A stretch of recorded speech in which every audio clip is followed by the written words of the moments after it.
Mas a palavra de Deus diz que as portas do inferno não prevaleceriam contra vocês, contra nós. E é isso que ele tem medo. Ele tem medo que o povo de Deus entenda quem é e a força que tem, e a força do clamor, a força de se levantar cheio do Espírito Santo, de buscar. Aleluia, Deus. E as vidas serem libertas, transformadas.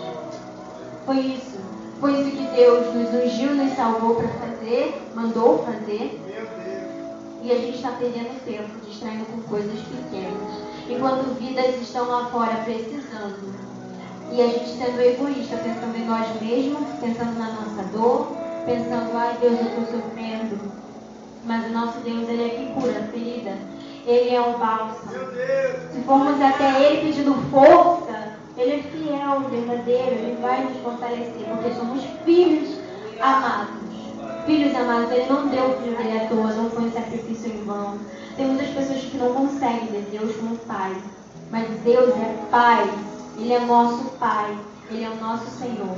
E nos levantou como igreja para que nós entendêssemos e fizéssemos a sua obra. Ele coopera conosco, Ele quer que nós cooperemos com Ele para fazer a obra. Ele podia fazer tudo sozinho, que Ele é suficiente, mas Ele escolheu pessoas pequenas, Ele escolheu um ser humano. A Bíblia fala em Salmos: fizeste um pouco menor que os anjos. Ele escolheu esses pequenos para que a obra fosse estabelecida na terra, para que a glória dele se manifestasse, para que pessoas pequenas, formadas do pó, carregassem a glória de Deus, fossem honrados e transformados por esse poder maravilhoso. Nosso Deus é bom. E Paulo, ele fala justamente sobre isso em Filipenses, porque muitas vezes a gente acha que está suficiente.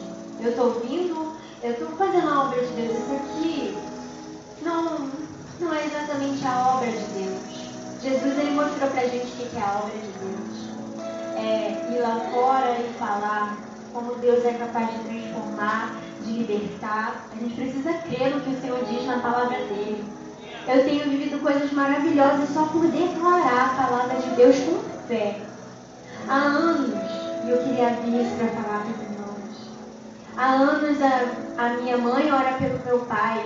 E meu pai veio de um histórico não muito bom de drogas, de bebida, turbulência com a família.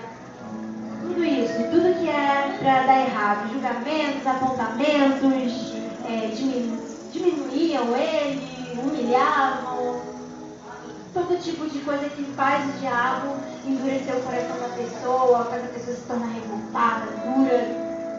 E há tempos, minha mãe chorando, e eu sempre lendo a palavra do Senhor. Durante o tempo eu também me desviei, imaginei minha mãe sozinha buscando as minhas irmãs. E quando eu voltei, Deus começou a me mostrar a força da palavra dele. E aí eu comecei a declarar a palavra que Josué disse: eu e a minha casa serviremos ao Senhor. E enquanto eu falava isso, eu tinha mais certeza que Deus chama a tua palavra. Eu e a minha casa serviremos ao Senhor. E em pouco tempo eu vi a transformação. Meu pai se batizou, ele ainda está sendo transformado, como eu falei para vocês. Ainda tem um tempo de transformação. Mas ele aceitou no coração dele servir a Deus e buscar ser sincero e se batizou. Uma coisa que parecia impossível. Porque às vezes a gente chega num momento e quer desistir e fala: Deus, é impossível, eu não vejo essa pessoa. Mas é porque a gente olha com olhos humanos e a gente não acredita no poder do nosso Deus. A gente precisa começar a ter fé. E a fé, ela aumenta no momento que a gente começa a exercitar ela. E como a gente exercita ela? Lendo a palavra, ouvindo a palavra de Deus e crendo que o Senhor tem poder para fazer infinitamente mais do que pedimos ou pensamos. E em Filipenses, o apóstolo Paulo, ele diz: eu não julgo que eu já alcancei, mas eu esqueço as coisas do passado e sigo avançando para as coisas que estão por vir, para as coisas que estão vindo. Porque eu não quero perder a coroa de glória. Eu não vou julgar que eu já estou no lugar confortável, no lugar bom e já estou salvo. Mas a qualquer hora o inimigo, nessa nossa cegueira de achar que está suficiente, ele pode vir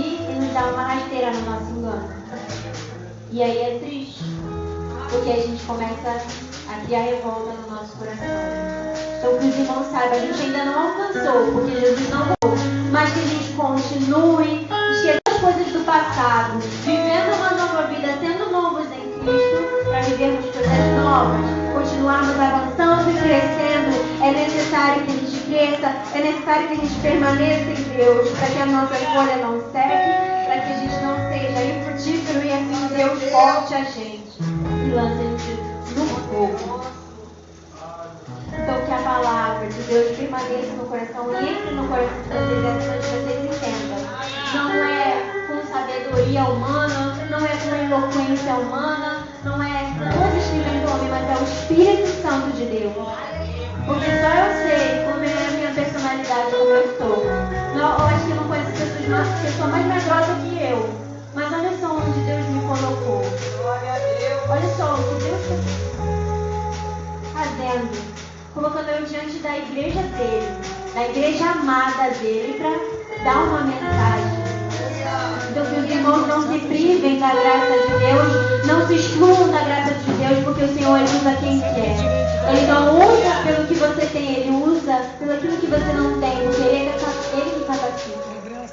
Em nome de Jesus, que a mente de vocês sejam abertas para essa palavra. Que o coração de vocês se abram para essa palavra, que vocês entendam. O Senhor quer coisas novas. E, pastor, eu quero que o Senhor saiba que sempre quando Deus vai fazer uma coisa nova, algumas coisas velhas saem. E para o Senhor não se espantar. E isso acontece. Muitas coisas velhas precisam ser tiradas do lugar, para que coisas novas venham brotar. É isso que o Apocalipse fala, da seita que Deus vai fazer na terra, para que os frutos comecem a verdadeira semente que foi plantada comece a dar frutos. E é assim que acontece. O nosso Deus, ele age por princípio. E muitas coisas vão ser tiradas do lugar. Muitas coisas, para que não ocupe lugar. O que quer dar fruto, o que vai dar fruto, o que vai glorificar o nome do Senhor na terra. Em nome de Jesus, eu agradeço a oportunidade. É uma